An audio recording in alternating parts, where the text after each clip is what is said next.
խաչի մասին ես այս վերջերս վերապրում է այդ խաչը Հիսուսը ամբողջությամբ մերկացել էր բայց նա հագնված էր իր արյունով հագնված էր գիտեք ես սիրարված եմ Հիսուսի վրա նա այնքան հավաքված էր գիտեք եթե ինչ որ մեկը մեռելներից հարություն առներ շորը կշպրտեր եւ կգնար բայց Հիսուս Քրիստոսը գրված է Հովհաննես ավետարանի վերջի գլուխը կարդացեք երբ որ աշակերտները մտան գերեզման շորը ծալած գեղեցիկ դրած էր գիտեք այսօր մենք կարող ենք արտանալ ամեն ինչ շպրտենք մի կողմ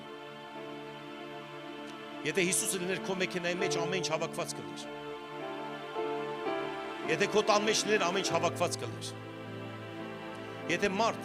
ասում է ես աղոթում եմ եւ տունը փնթիության մեջ լցված է գիտես ինչ սխալացուն ես աղոթում եւ Հիսուս այնպես զսպված եւ հավաքված էր գիտեք այս վերջերս Տերը ինձ առաջնորդեց որպեսզի կարդամ խաչելության ժամանակ ինչ էր կատարում Հռոմի ժամանակ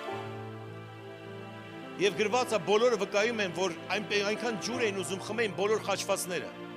ծարավ էին ինչ տայր կխմեին նրանց վիրահատությունից հետո ընդհանրապես մարդիկ ջուր են ուզում խմեն պարզապես արուն կորսրած մարդը այդքան արուն կորսրած մարդը մի բան որ ջուր է ուզում դու գիտեք ինչ է նշանակում հռոմեական սպունգ գուբկա ինտերնետ մտեք Google-ին հարցեք կտած ես կոչեք հռոմեական սպունգերը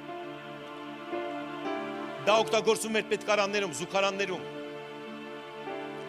հարուստները ամեն մեկ ուներ իր գուբկաներ իսկ զինվորներին տրվում էր մեկ հատ զինվորական զուգարաններում նրանք օգտագործելուց հետո լվացվում էին այդ գուբկաներով եւ մի գուբկայով 100 հոգիից ավել մարդ էր լվացվում զուգարանից հետո եւ խաչի վրա նրանք սիրում էին ծաղրել խաչալներին քացախ էին լցում որ կեղտի հոտը չգար եւ նրանք զվարճանում են երբ որ մարդը բանի տեղ չէր դնում եւ սկսում էր քաշել եւ խմել այդ ջուրը եւ պատմության մեջ չէր եղել մեկը որ հրաժարվեր դրանից նայում ես Հիսուսի զորությունը որպես մարդ խաչի վրա որպես Աստված Աստծո զավակ գիտեք ինչ նրան տալիս են զսպվածությունը ավելի բարձր է քան իր ցանկությունը